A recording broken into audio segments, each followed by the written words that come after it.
The Galactic Combat Academy stood like a metallic mountain against the crimson sky of Kepler 442b, its towering spires reaching toward the three moons that cast an eerie glow across the training grounds. Within its walls, the most promising warriors from across the galaxy honed their skills, preparing for conflicts that would determine the fate of entire star systems.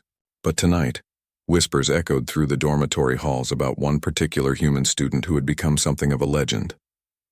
Sarah Chen sat alone in the Academy's vast library, her fingers tracing the holographic displays that showed historical combat records. The blue light illuminated her face, revealing scars that told stories of countless battles. At 19 Earth years old, she had already participated in more formal duels than most graduates accumulated in their entire academy careers. The statistics floating before her were staggering, but what made them truly remarkable wasn't the number of fights she had won or lost. It was the simple fact that she was still alive to review them. In the Academy's 300-year history, formal duels had claimed the lives of thousands of students. The combat protocols were designed to push warriors to their absolute limits, using real weapons and genuine danger to forge the galaxy's elite fighters. Species from across the known universe sent their finest young warriors here, from the lightning-fast Zephyrians with their forearms and razor-sharp reflexes, to the hulking Gorathans whose stone-like skin could deflect plasma bolts. Yet somehow this seemingly fragile human had survived encounters that had proven fatal to beings, far more physically impressive. The first duel that put Sarah on everyone's radar had occurred during her second month at the Academy. A Krillian noble named Vextar had challenged her after she accidentally bumped into him in the cafeteria. Krillians were known throughout the galaxy for their pride and their deadly precision with energy weapons. Vextar stood nearly 8 feet tall, his chitinous exoskeleton gleaming like polished obsidian, and his 4 compound eyes could track multiple targets simultaneously. When he challenged the small human to formal combat, the betting pools gave Sarah less than a 5% chance of survival. The duel took place in the Academy's central arena, a massive circular chamber with adaptive environments that could simulate any battlefield condition. Hundreds of students from dozens of species gathered in the tiered seating, their excitement palpable as they witnessed what many expected to be a swift execution. Sarah entered the arena wearing standard Academy combat gear, a lightweight exosuit that provided minimal protection and a plasma rifle that seemed inadequate against her opponent's natural armor. Vextar entered with the confident stride of a predator, his own weapon, a ceremonial Krillian death lance, crackling with energy that could punch through starship hulls. The weapon had been in his family for generations, and he wielded it with the skill of someone who had trained since childhood. The arena's artificial intelligence announced the terms. Combat would continue until one participant yielded, was incapacitated, or died. Medical teams stood ready, but everyone knew they would likely be collecting a human corpse. As the countdown began, Sarah's mind raced through everything she had learned about Krillian physiology and combat techniques during her brief time at the Academy. Krillians were incredibly strong, and their exoskeletons provided natural armor, but they had blind spots created by the structure of their compound eyes. Their movements, while powerful, followed predictable patterns based on their rigid military traditions. Most importantly, their confidence often led them to underestimate opponents they considered inferior. The signal to begin echoed through the arena, and Vextar immediately charged forward, his death lance held high in a classic Krillian assault formation. Sarah did something that surprised everyone watching. Instead of retreating or trying to match his charge, she dropped to one knee and aimed not at his center mass, but at the ground directly in front of him. Her plasma bolt struck the arena floor and created a shower of molten debris that temporarily obscured Vextar's vision. Using the confusion, Sarah rolled to the side and fired 3 quick shots at the joints in her opponent's exoskeleton, specifically targeting the areas where his natural armor was thinnest. The shots didn't penetrate deeply enough to cause serious injury, but they created hairline fractures that would weaken his defensive capabilities. Vextar roared in anger and spun toward her new position, but Sarah was already moving again. What followed was not the quick, brutal fight that everyone expected, but a careful game of tactics and endurance. Sarah refused to engage in direct combat, where Vextar's superior strength and armor would give him an insurmountable advantage. Instead, she used the arena's environmental features, pillars, elevation changes, and energy barriers to control the flow of battle. She struck at his weak points, disrupted his attacks, and gradually wore down his confidence and his defenses. The turning point came when Vextar, frustrated by his inability to land a decisive blow, abandoned his traditional fighting stance and attempted to corner Sarah against the arena wall. In his anger, he telegraphed his attack pattern, and Sarah saw her opportunity. As he thrust his death lance forward in what should have been a killing blow, she twisted aside at the last possible moment and used his own momentum against him. The energy weapon struck the arena wall and discharged harmlessly, while Sarah's return strike found the gap in his exoskeleton at the base of his neck. The fight could have ended there. Sarah's plasma bolt at point-blank range could have killed Vextar instantly. Instead, she adjusted her aim at the last fraction of a second, delivering a stunning blow that left him unconscious but alive. As medical teams rushed to tend to both fighters, the arena fell silent except for the humming of the energy barriers. Sarah had done more than survive her first major duel. She had won it against overwhelming odds and shown mercy to an opponent who would have shown her none. Word of the fight spread throughout the academy within hours, carried by students who had witnessed something they couldn't quite believe. A human, one of the physically weakest species in the galaxy, had defeated a Krillian warrior in single combat. But that was only the beginning.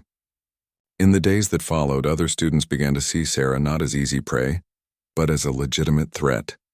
Some sought to test themselves against the human who had accomplished the impossible, while others nursed grudges against the species they had been taught to consider inferior. Challenge after challenge came, each one more dangerous than the last, and each one adding another entry to the growing legend of the human who simply refused to die. 3 weeks after her victory over Vextar, Sarah found herself facing a challenge that would test not just her combat skills, but her understanding of the complex social dynamics that governed life at the academy. The challenger this time was Zarathek, a voidborn whose species existed partially outside normal spacetime, making them incredibly difficult to track and even harder to hit. The voidborn were natural assassins, capable of phasing in and out of reality at will, and their weapons could strike from dimensions that most species couldn't even perceive. The challenge had come after Sarah inadvertently disrupted a hazing ritual that several senior students were conducting against a group of newer arrivals. The ritual involved forcing younger students to navigate a gauntlet of energy barriers while being pelted with training ammunition, a practice that was technically against academy regulations but was traditionally overlooked by instructors. Sarah had intervened when she saw that one of the targets, a young Methani whose crystalline body structure made him particularly vulnerable to the impacts, was sustaining serious damage. Her intervention had probably saved the Methani student's life, but it had also earned her the enmity of the senior students involved in the hazing. Zarathek had taken the insult personally, claiming that Sarah's interference showed disrespect for academy traditions and the natural order that placed stronger species above weaker ones.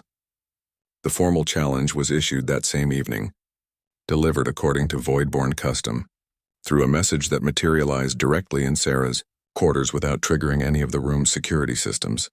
The duel was scheduled for the following week in the Academy's most advanced combat simulator, a chamber that could replicate multiple dimensional layers to accommodate Voidborn physiology. Sarah spent every available moment studying Voidborn combat techniques, analyzing historical duels, and trying to understand how someone could fight an opponent who could literally exist in multiple realities simultaneously.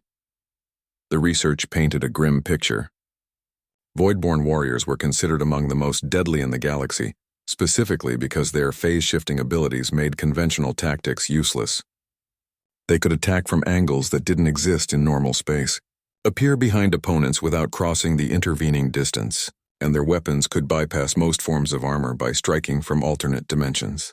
In recorded duels, Voidborn had victory rates exceeding 90% against non-phase-capable opponents. But Sarah had learned something important from her fight with Vextar. Every species, no matter how formidable, had limitations. Voidborn phase-shifting required tremendous energy expenditure, and they could only maintain their alternate dimensional state for limited periods. More importantly, while they could exist partially outside normal reality, they still needed to return to baseline dimensions to breathe, eat, and recover their strength. The night before the duel, Sarah received an unexpected visitor. Vextar appeared at her door, his exoskeleton still bearing faint scars from their fight, but his demeanor completely changed from their previous encounter. The proud Krillian warrior requested permission to enter, then spent the next hour sharing insights about Academy politics and the true nature of the challenge she faced. According to Vextar, Zarathek wasn't just fighting to defend hazing traditions. She was being pressured by a group of senior students who represented some of the galaxy's most powerful species. These students had grown uncomfortable with the attention Sarah's victory was receiving, and the way it was inspiring other lesser species to challenge the established hierarchy. If Sarah could be decisively defeated, especially by someone as formidable as a Voidborn, it would send a clear message about humanity's place in the galactic order. The conversation revealed something else that surprised Sarah. Her mercy toward Vextar had earned his respect rather than his contempt. In Krillian culture, the ability to show restraint in the moment of victory was considered a mark of true strength, distinguishing warriors from mere killers. He offered to serve as her second in the upcoming duel, a role that would allow him to provide advice and assistance within the bounds of Academy combat regulations. When the day of the duel arrived, the arena was packed with students, instructors, and even some off-world observers who had heard about the humans' remarkable winning streak. The betting pools heavily favored Zarathek, with odds running 50-1 against Sarah's survival. The Voidborn entered the arena like a living shadow, her form constantly shifting between solid matter and translucent energy, making it impossible to determine her exact position or dimensions. The arena had been configured with multiple reality layers, creating a three-dimensional maze of phase barriers and dimensional anchors that would allow Zarathek to use her full range of abilities. Sarah found herself in what appeared to be a normal combat environment, but she knew that her opponent could attack from directions that simply didn't exist in regular spacetime. The duel began with Zarathek immediately phasing out of visible reality, leaving Sarah alone in the center of the arena with no apparent target. The crowd fell silent as they watched the human slowly rotate, trying to track an opponent who could be anywhere or nowhere. Suddenly, energy bolts began striking the ground around Sarah's feet, not close enough to hit, but clearly intended as a psychological attack to break her concentration and nerve. Sarah's response was unconventional and risky. Instead of trying to track Zarathek's movements or predict her attacks, she began systematically destroying the arena's dimensional anchors, the devices that allowed stable phase shifting within the combat space. Each anchor she destroyed reduced the number of dimensional layers available to her opponent, gradually forcing Zarathek back toward baseline reality. The strategy worked, but it came with a terrible cost. Without the dimensional anchors to regulate the phase environment, the arena became unstable. Reality began to fluctuate wildly, creating pockets where time moved at different speeds and areas where gravity worked in multiple directions simultaneously. Both fighters found themselves struggling not just against each other, but against an environment that was becoming increasingly hostile to any form of life. Zarathek materialized fully for the first time since the duel began, her form solid and visible as she struggled to maintain her footing in the chaotic dimensional field that Sarah had created. The Voidborn's advantage was gone, but both fighters were now trapped in a combat space that could kill them both. Sarah had gambled everything on her ability to adapt to the chaotic environment faster than her opponent, and as the arena continued to destabilize around them, it became clear that adaptation might not be enough. With reality itself breaking down around them, Sarah made a decision that would be remembered long after the duel ended. Instead of pressing her attack against the now vulnerable Zarathek, she used her remaining energy to activate the arena's emergency protocols, stabilizing the dimensional field at the cost of leaving herself completely defenseless. The move saved both their lives, but it also meant that the duel would be decided by a single, final exchange between two exhausted fighters. As the dimensional chaos subsided and the arena returned to normal spacetime, both Sarah and Zarathek found themselves weaponless and facing each other across a scarred battlefield. The formal rules of the duel demanded that they continue fighting until one yielded or was defeated, but something had changed in the few moments when they had both faced annihilation together. The fight that followed was brief and decisive, ending not with death or surrender but with a mutual recognition of respect that surprised everyone watching. 6 months had passed since Sarah's dramatic confrontation with Zarathek, and the Academy had settled into an uneasy peace. The human's reputation had grown beyond simple notoriety. She had become a symbol of something that many species found deeply unsettling. Her victories weren't just personal triumphs. They represented a challenge to the fundamental assumptions about strength, superiority, and the natural order that had governed galactic society for millennia. The Academy's administration found themselves in an unprecedented situation. Sarah's continued success was attracting attention from military leaders, political figures, and media outlets across the galaxy. Some hailed her as proof that combat effectiveness wasn't determined by physical attributes or species heritage, while others insisted that her victories were statistical anomalies that would inevitably be corrected. The debate was becoming a galactic controversy, and the Academy was at the center of it all. Commander Thexral, the Academy's Centaurian headmaster, called an emergency meeting of the senior staff to address what he termed the human situation. The Centaurians were among the galaxy's most respected military strategists, known for their analytical minds and their ability to remain objective even in emotionally charged situations. Thexral had initially been skeptical of humanity's military potential, but Sarah's performance had forced him to reconsider many of his assumptions. The meeting took place in the Academy's strategic planning chamber, a room lined with holographic displays that showed real-time data on every student's performance, psychological profile, and combat effectiveness ratings. Sarah's statistics dominated the central display, her survival rate and victory percentages creating patterns that the Academy's computers couldn't fully explain. According to every predictive model they had, she should have died months ago. Captain Mordek, the Academy's chief combat instructor and a veteran of the Outer Rim Wars, presented the case for direct intervention. As a Gorathan, he understood better than most what it meant to rely on physical strength and natural weapons in combat. His species had dominated galactic warfare for centuries through sheer biological superiority, and Sarah's success felt like a personal challenge to everything he believed about the nature of strength. Mordek's proposal was simple and brutal. Arrange a series of challenges that would force Sarah to face opponents specifically chosen to exploit human weaknesses. He had identified several students whose species possessed natural advantages that no amount of tactical innovation could overcome. A plasmarian whose body was composed of living energy, a gravitar who could manipulate gravitational fields, and a xerophyte whose crystalline structure made them virtually immune to energy weapons. But Dr. Veltar, the Academy's chief medical officer and a member of the telepathic Mindari species, offered a different perspective.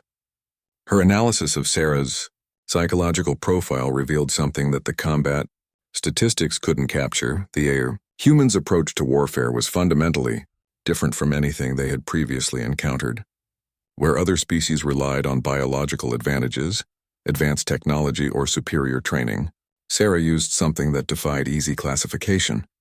According to Veltar's research, humans possessed a unique combination of pattern recognition, adaptability, and what she termed creative desperation that allowed them to find solutions in situations where other species would simply accept defeat. This wasn't just tactical innovation. It was a completely different way of thinking about conflict itself. Sarah didn't win her duels by being stronger or faster than her opponents. She won by changing the fundamental nature of the fight itself. The debate continued for hours, with faculty members taking sides based on their own species' experiences and prejudices. Some argued that Sarah's success was undermining the Academy's mission to train elite warriors by proving that traditional measures of combat effectiveness were meaningless. Others contended that her victories were providing valuable insights into unconventional warfare that could benefit all students regardless of their species. The deadlock was finally broken by an unexpected proposal from Professor Kythera, an ancient Vorthon who had been at the Academy longer than any other faculty member. The Vorthons were among the galaxy's oldest spacefaring species, and their perspective on conflicts was shaped by thousands of years of observing the rise and fall of civilizations. Kythera suggested that instead of trying to engineer Sarah's defeat, they should use her success as an opportunity to test the Academy's fundamental assumptions about combat training. Her proposal was elegantly simple. Organize a tournament that would bring together the Academy's most promising students from across all species and let them face each other in fair, regulated combat.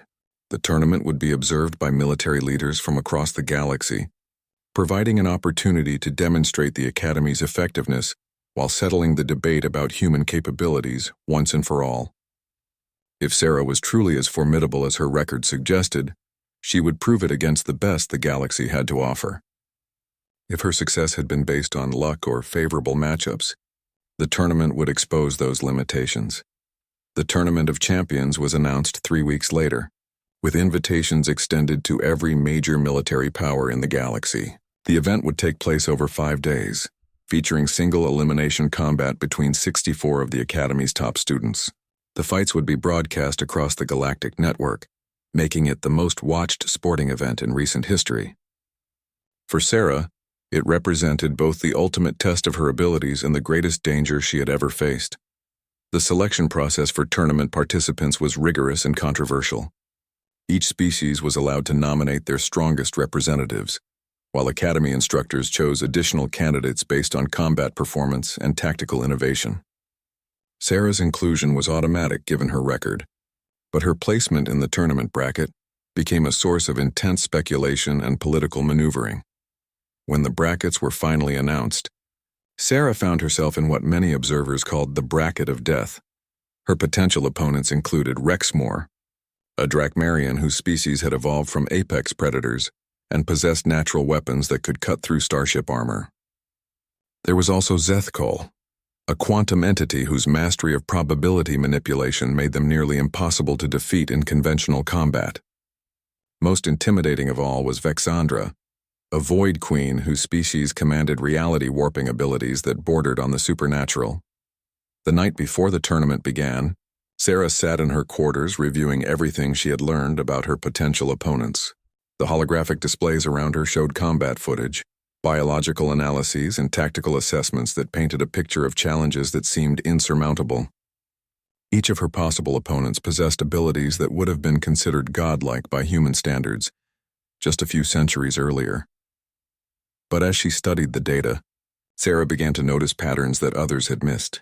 Every one of these seemingly invincible opponents had been shaped by their own natural advantages in ways that created predictable blind spots. The Drakmarian's confidence in his natural weapons made him careless about defense. The quantum entity's reliance on probability manipulation left them vulnerable to completely random actions. The Void Queen's reality warping powers required precise concentration that could be disrupted. More importantly, Sarah realized that the tournament format itself played to humanity's greatest strength, their ability to learn and adapt rapidly under pressure. While her opponents would be relying on tactics and abilities they had spent years perfecting, she would be facing new challenges in every round, forcing her to innovate and evolve with each fight. The tournament that was designed to prove her limitations might actually provide the perfect environment for her to transcend them. As the Academy's 3 moons rose over the training grounds and the first day of the tournament approached, Sarah made a decision that would define not just her own future, but the future of human-alien relations throughout the galaxy. She would not simply try to survive the Tournament of Champions. She would use it to prove that the galaxy's understanding of strength, courage, and the nature of warfare itself was about to change forever. The first day of the Tournament of Champions dawned with the crimson light of Kepler 442b's twin suns casting long shadows across the Academy's main arena. The massive amphitheater had been expanded to accommodate over 50,000 spectators, with additional viewing platforms constructed to house the delegations from various galactic powers. Holographic displays throughout the Academy and across the galaxy would carry the tournament to billions of viewers, making this the most watched event in the institution's history. Sarah entered the preparation chambers alongside 63 other competitors, each representing the peak of their species' combat capabilities. The diversity was staggering, towering titanoids whose mineral-based physiology made them living siege engines, ethereal spectrals who existed as pure energy, aquatic leviathans whose bioelectric fields could stun opponents from a distance, and dozens of other species whose very presence seemed to mock human pretensions to galactic relevance. The tournament's opening ceremony was a spectacle of military pageantry designed to showcase the Academy's role in maintaining galactic stability. Representatives from the Galactic Defense Council delivered speeches about unity, strength, and the sacred duty of warriors, to protect civilization from the chaos that lurked at the edges of known space. But beneath the formal rhetoric, everyone present understood the real significance of what was about to unfold. Sarah's first opponent was announced as Kraktel, a saurian whose species had dominated their homeworld's apex predator niche for millions of years before developing sentience.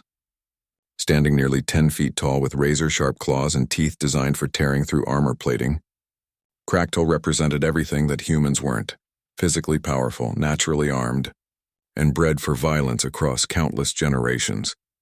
The fight began in the Academy's primary combat arena, a circular chamber 500 meters in diameter, with a variety of terrain features designed to test different combat styles. Sarah entered wearing her standard Academy combat suit and carrying a plasma rifle, while Kraktel disdained any artificial weapons, relying instead on the natural armaments that had made his species legendary throughout the galaxy.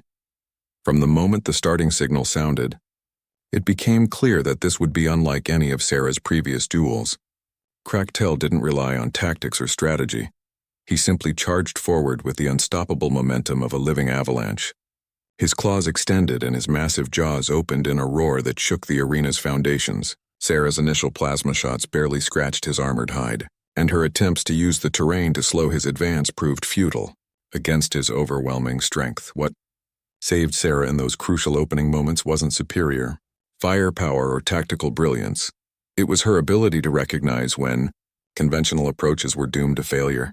Instead of continuing to fight a battle she couldn't win, she made a desperate gamble that would have been considered madness by any military strategist. She threw away her weapon and ran directly toward her opponent, diving under his claws at the last possible moment and using his own momentum to vault onto his back. What followed was the most unconventional combat sequence in Academy history. Sarah clung to Kraktel's armored hide while he thrashed and spun, trying to dislodge her while she searched for vulnerable spots in his natural armor. The crowd watched in stunned silence as the tiny human rode the massive predator like a living storm, dodging claws that could have shredded starship hulls while looking for any weakness she could exploit. The breakthrough came when Sarah noticed that Kraktel's incredible strength was also his greatest weakness. His muscles were so powerful that they generated enormous amounts of heat, requiring a sophisticated circulatory system to prevent overheating.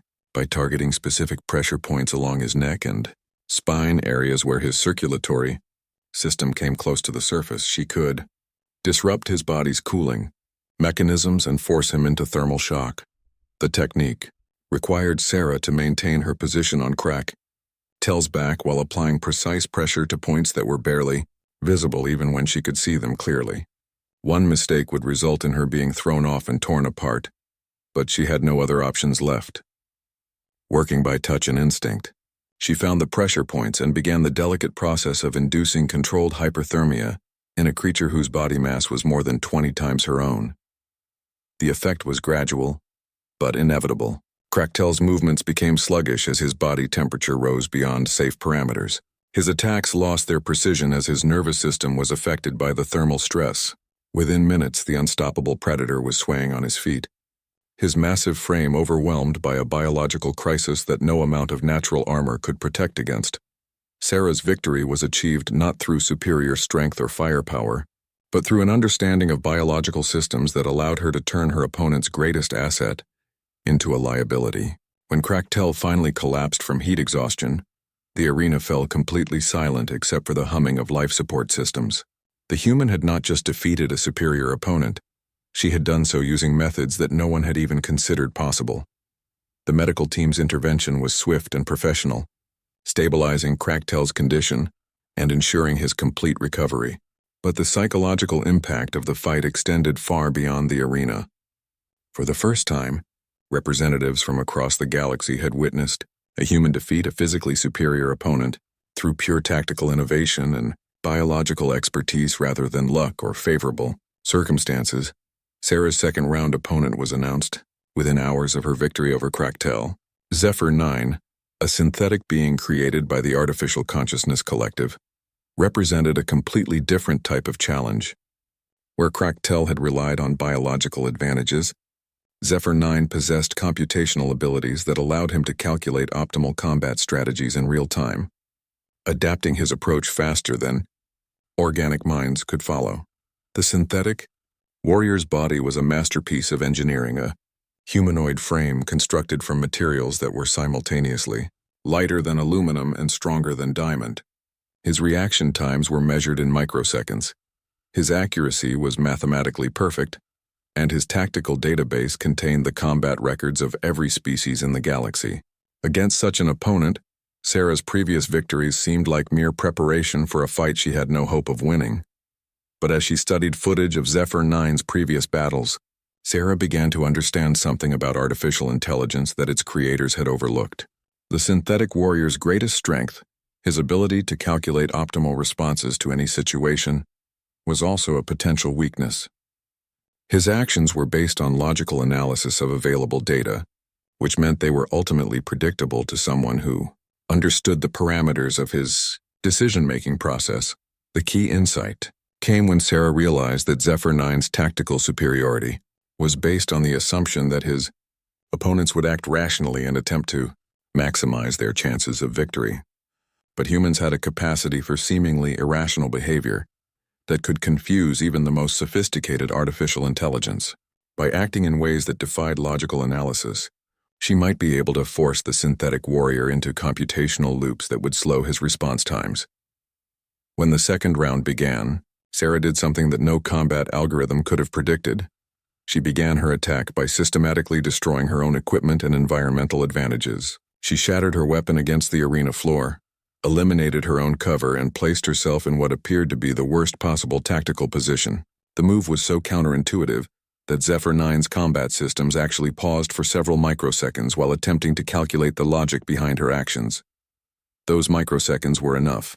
In the time it took for the artificial intelligence to conclude that Sarah's behavior was irrational and adjust his tactics accordingly, she had already begun implementing a strategy that existed outside the parameters of conventional warfare. The fight that followed would challenge everything the galaxy thought it knew about the relationship between logic, intuition, and the art of survival in impossible circumstances.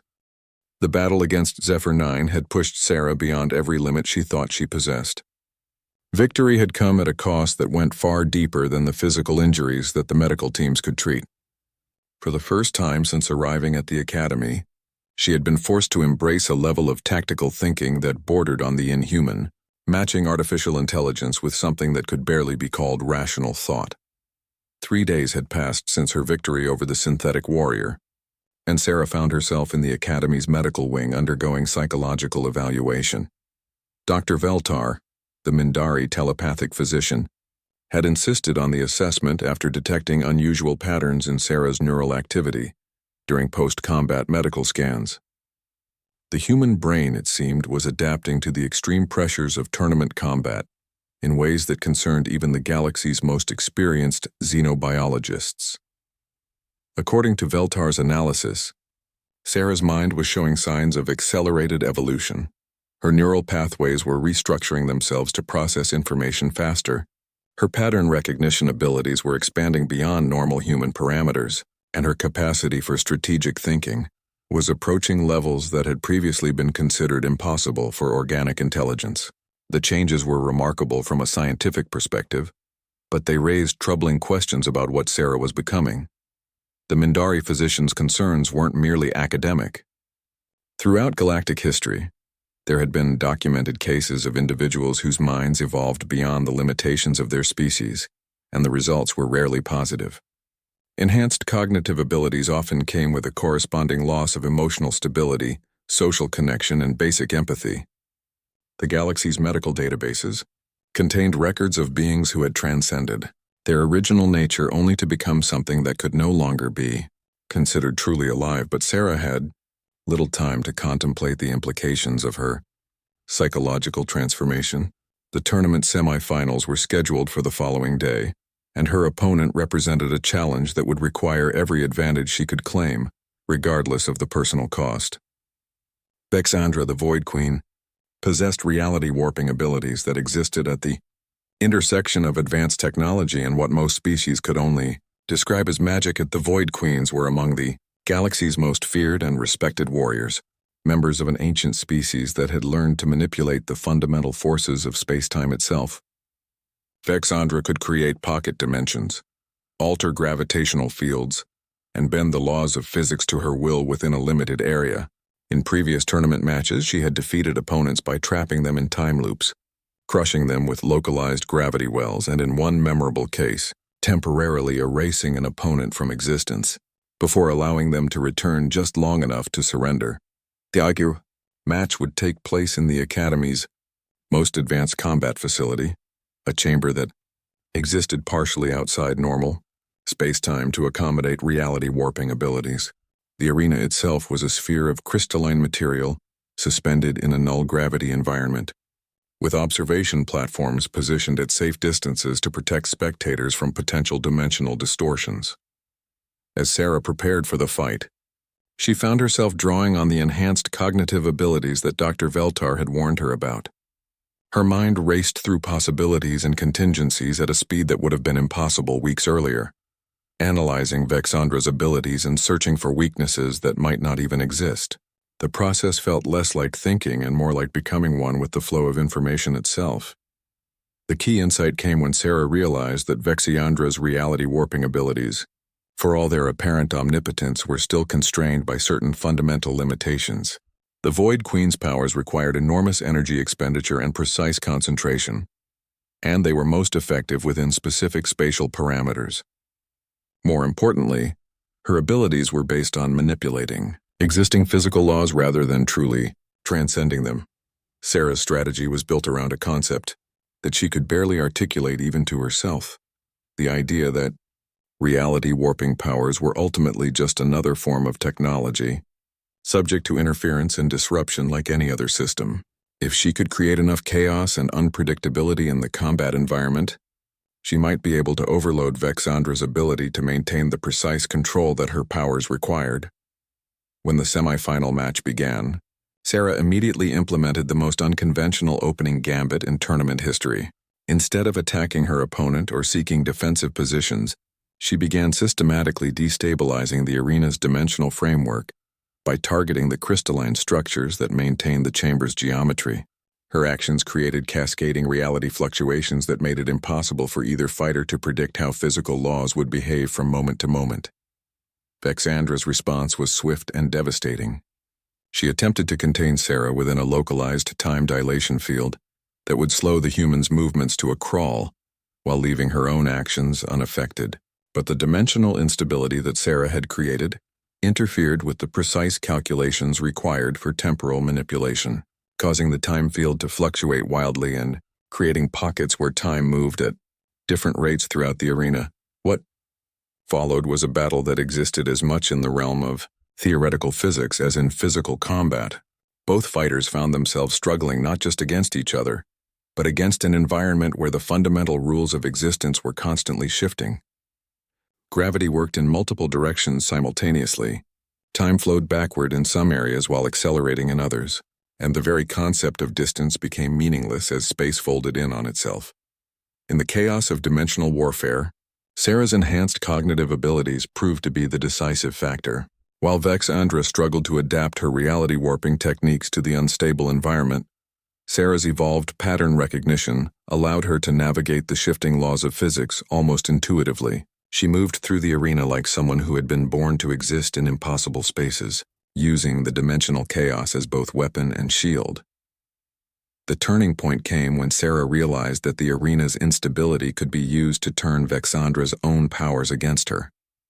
By timing her movements to coincide with specific dimensional fluctuations, she could redirect the Void Queen's reality warping attacks back toward their source. The technique required split-second timing and an understanding of multi-dimensional physics that should have been beyond human comprehension, but Sarah's transformed mind processed the calculations as naturally as breathing. When Vexandra's own temporal manipulation field collapsed back on her, trapping her in a time loop of her own creation, the match was effectively over. Sarah had achieved something that theoretical physicists had claimed was impossible. She had defeated a reality warper using nothing but superior understanding of the forces they both were manipulating. But victory came with a cost that became apparent only after the arena's dimensional framework had been stabilized and both fighters were returned to normal space-time.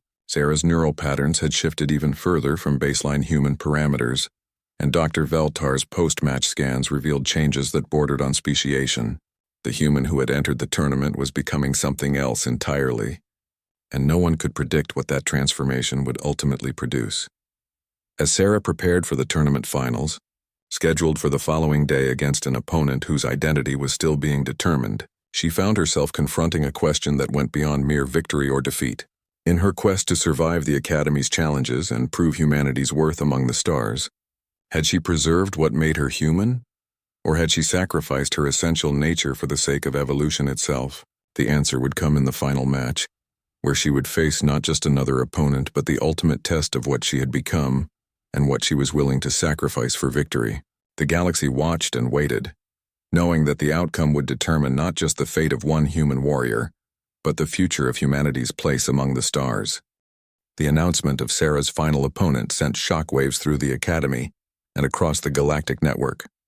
In an unprecedented move, the tournament organizers had decided that her final challenge would come not from another student, but from Academy Weapon Master Corvathul, a legendary dreadnought whose combat experience spanned 3 centuries and dozens of major conflicts. The decision was controversial and possibly illegal according to Academy regulations, but it had been approved by emergency vote of the Galactic Defense Council itself. Corvathul was not merely another instructor. He was a living weapon who had earned his position through achievements that bordered on the mythical. His species, the dreadnoughts, were the galaxy's ultimate warriors, beings whose entire physiology had been shaped by millions of years of constant warfare on a world where only the strongest survived each day. Standing 12 feet tall with natural armor that could deflect starship weaponry and possessing 4 arms, each capable of wielding weapons that would require entire teams to operate. He represented the absolute pinnacle of military evolution. But Corvathul's most terrifying attribute wasn't his physical capabilities, it was his tactical genius. He had studied warfare for longer than most species had existed, analyzing the combat techniques of every known civilization and developing countermeasures for tactics that hadn't even been invented yet. His presence in the tournament meant that Sarah would be facing not just superior physical abilities, but centuries of accumulated strategic knowledge and battlefield experience. The justification for this extraordinary matchup came from Commander Thexral himself, who declared that Sarah's unprecedented success had moved beyond the realm of student achievement into something that threatened the fundamental principles upon which the Academy was built.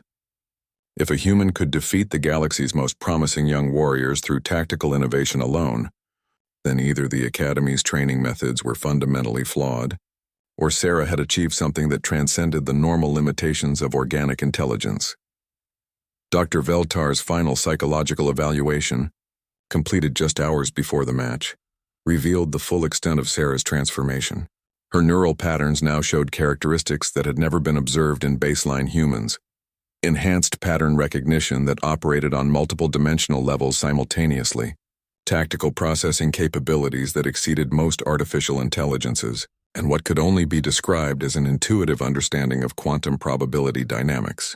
She had become something new, but whether that something was still recognizably human remained an open question. The night before the final match, Sarah found herself alone in the Academy's observation deck, looking out at the star field that contained thousands of worlds where beings would be watching her fight. The weight of representation had grown beyond anything she had anticipated when she first arrived at the Academy. She was no longer fighting just for herself or even for her own survival. She had become a symbol of humanity's potential in a galaxy that had never taken her species seriously. Vextar appeared, beside her without announcement, having requested permission to serve as her advisor for the final match. The Krillian warrior had become something unexpected. Not quite a friend, but certainly an ally who understood the significance of what she was attempting. His analysis of Corvathul's combat style was brutally honest. The weapon master had no weaknesses that could be exploited, no tactical blind spots that could be used against him, and no emotional vulnerabilities that might cloud his judgment. According to Vextar's research, Corvathul had fought and defeated representatives of every major galactic species at least once during his career. He had faced reality warpers, time manipulators, dimensional shifters, and beings whose abilities defied conventional understanding. In every case, He had found ways to neutralize their advantages and reduce the conflict to basic principles of strategy and applied force. Against such an opponent, innovation and surprise would be useless. Only fundamental superiority could guarantee victory. But as they discussed potential strategies, Sarah began to realize that her transformed mind was processing information in ways that even she didn't fully understand. The enhanced cognitive abilities that Dr. Veltar had documented weren't just allowing her to think faster or more clearly. They were enabling her to perceive patterns and connections that existed beyond normal consciousness. She could sense the flow of probabilities, the subtle interconnections between seemingly unrelated events, and the hidden structures that governed the outcome of complex systems. The insight that emerged from this expanded awareness was both simple and revolutionary. Every combat strategy, every tactical innovation, every victory she had achieved at the Academy had been based on the assumption that she needed to defeat her opponents.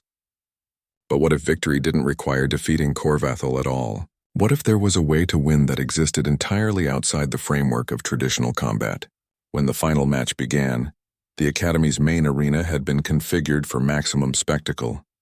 Representatives from every major galactic power were present, along with media crews, military analysts, and academic observers whose assessments would influence policy decisions across thousands of worlds. The arena itself had been expanded to accommodate Corvathel's massive form and enhanced with every defensive system the Academy possessed to protect spectators from weapons that could level city blocks. Sarah entered the arena wearing the same basic combat suit she had used throughout the tournament, carrying standard Academy weaponry that seemed laughably inadequate against her opponent. Corvathel appeared like a living fortress, his natural armor gleaming under the arena lights and his forearms carrying weapons that represented the pinnacle of galactic military technology. The contrast was so stark that several observers later claimed it resembled a child challenging a starship to single combat. The match began with Corvathel demonstrating exactly why he was considered the galaxy's greatest warrior. His opening attack was a textbook display of overwhelming force applied with surgical precision.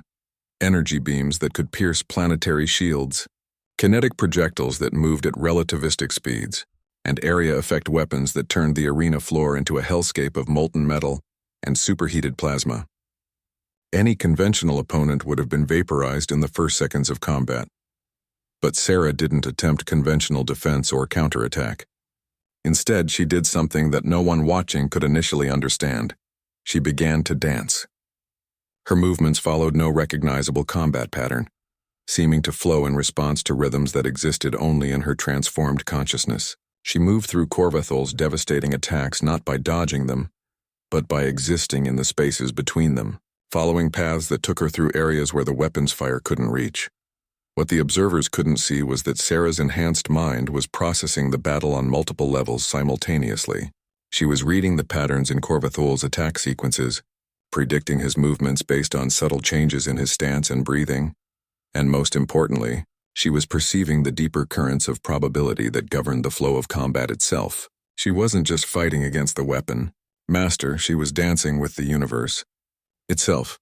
The breakthrough came when Sarah realized that Corvathel's greatest strength was also the source of his ultimate limitation.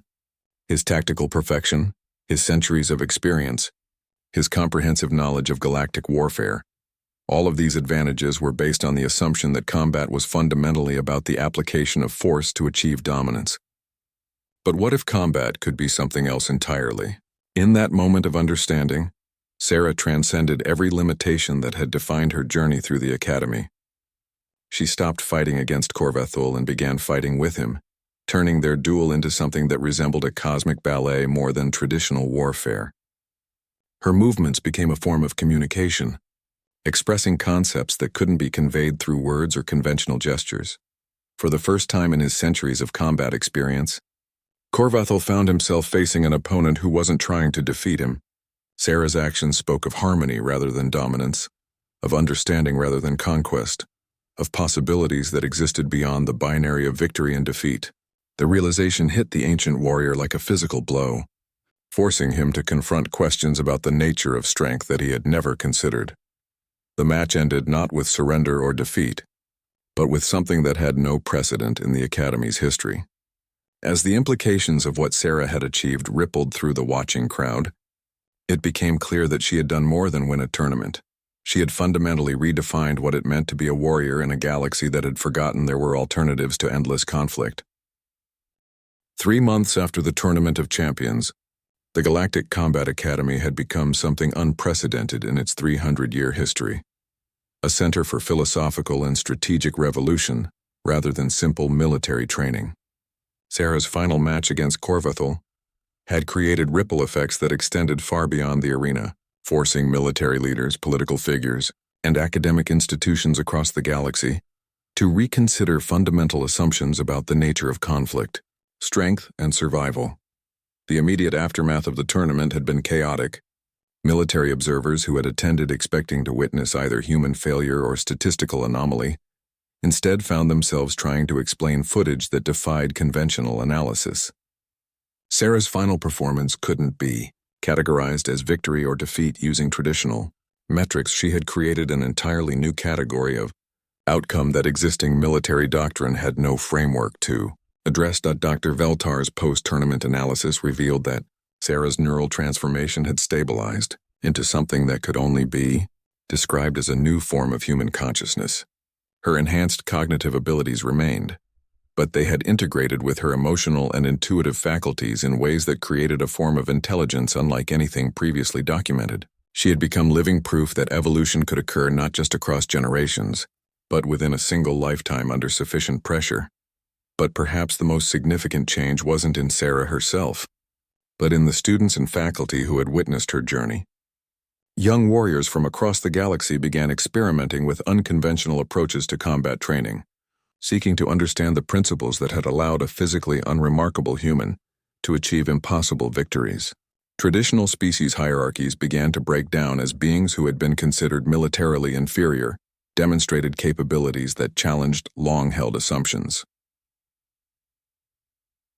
Commander Thexrel found himself at the center of a galactic controversy that threatened to split the Academy's governing council. Conservative factions argued that Sarah's success was an aberration that undermined centuries of proven military doctrine, while progressive voices claimed that her achievements represented the future of warfare in an increasingly complex galaxy. The debate raged through official channels and unofficial networks, with implications that extended far beyond academic policy. The resolution came from an unexpected source. Corvathel, the legendary weapon master who had faced Sarah in the tournament finals, requested permission to address the Academy's governing council directly. His testimony would prove to be the decisive factor in determining not just Sarah's future, but the direction of galactic military evolution itself. The ancient dreadnought's words were simple but profound. In 3 centuries of combat, he had never encountered an opponent who had forced him to question the fundamental nature of warfare itself. Sarah's approach had revealed possibilities that existed beyond the traditional framework of conflict, strategies that transcended the binary of victory and defeat to create outcomes that served both participants' ultimate interests. According to Corvathel's analysis, Sarah's greatest achievement wasn't defeating superior opponents, but demonstrating that superiority itself was a more complex concept than anyone had previously understood. Physical strength, advanced technology, and tactical knowledge were certainly valuable assets, but they were not the only determinants of success in complex conflict situations. Intelligence, adaptability, and the ability to perceive alternative frameworks could prove equally decisive. The weapon master's recommendation was revolutionary. Rather than treating Sarah's success as an anomaly to be explained away, the Academy should use it as the foundation for developing new approaches to military training that could benefit students from all species. Her methods should be studied, analyzed, and integrated into the curriculum not as human techniques, but as universal principles that transcended species-specific limitations. The proposal faced significant resistance from traditional military establishments across the galaxy. Many species had built their entire cultural identities around their supposed combat superiority, and the suggestion that a human could teach them anything about warfare was seen as both insulting and dangerous. Political pressure mounted on the Academy to suppress Sarah's achievements and return to conventional training methods. but support came from unexpected quarters. Young officers from across the galaxy began requesting transfers to the Academy specifically to study the human approach to tactical thinking. Military analysts reviewing footage of Sarah's matches identified techniques that could revolutionize everything from small unit tactics to strategic planning on galactic scales. Even some conservative leaders privately acknowledged that the galaxy's increasing complexity required new forms of military thinking. The breakthrough came when Sarah herself proposed a solution that addressed the concerns of all parties involved. Rather than attempting to impose human methods on alien species, she suggested the creation of an experimental program that would allow students to explore unconventional approaches to warfare while maintaining their traditional training in species-specific techniques. The program would be voluntary, interdisciplinary, and focused on developing individual potential rather than promoting any particular philosophical approach. The Adaptive Combat Studies program, launched 6 months later with a diverse cohort of students who represented the galaxy's most innovative military minds. Sarah served not as an instructor. Her transformed consciousness made her poorly suited for traditional teaching roles, but as a research subject and occasional sparring partner for students who wanted to test their developing abilities against unconventional opposition. The early results exceeded everyone's expectations. Students learned to think beyond the limitations of their species' traditional approaches, developing hybrid techniques that combined biological advantages with tactical innovation. More importantly, they began to understand warfare as a complex system that could be influenced through understanding rather than dominated through force. Within 2 years, graduates of the Adaptive Combat Studies program were making their mark throughout the galaxy. Military campaigns that had seemed intractable were resolved through negotiations that addressed underlying causes rather than symptoms. Conflicts that had raged for decades were ended through strategic approaches that created win-win outcomes for all parties involved. The galaxy's military effectiveness increased dramatically, but so did its capacity for peace. Sarah herself had evolved beyond the role of a simple combat student. Her transformed consciousness allowed her to perceive patterns in galactic politics, economics, and social dynamics that others missed entirely. She became an informal advisor to the Galactic Defense Council, helping to identify potential conflicts before they escalated and suggesting interventions that addressed root causes rather than merely managing symptoms. The Academy's halls, once filled with the sounds of species-specific training groups maintaining their segregated traditions, now echoed with conversations in dozens of languages as students from different worlds shared techniques, philosophies, and perspectives. The institution had become what its founders had originally envisioned, a place where the galaxy's diverse peoples could learn not just how to fight more effectively, but how to understand each other more completely. But perhaps the most significant change was in how the galaxy viewed humanity itself. Sarah's achievements had proven that physical limitations could be transcended through intelligence, determination, and the willingness to think beyond conventional parameters. Humans were no longer seen as the galaxy's weakest species, but as beings whose unique perspectives could contribute to solving problems that had seemed insurmountable. As Sarah stood once again in the Academy's observation deck, looking out at the same star field she had contemplated before her final match, she reflected on how much had changed since her arrival. The scared, determined young woman who had first walked through the Academy's doors had become something unprecedented, not superhuman, but fully human in ways that revealed capabilities her species had never realized they possessed. The stars that had once seemed distant and hostile now felt like destinations waiting to be explored. Somewhere among those points of light were civilizations that had never encountered humans, conflicts that required new forms of resolution, and possibilities that existed beyond anything the galaxy had previously imagined. Sarah smiled as she realized that her greatest adventure was just beginning.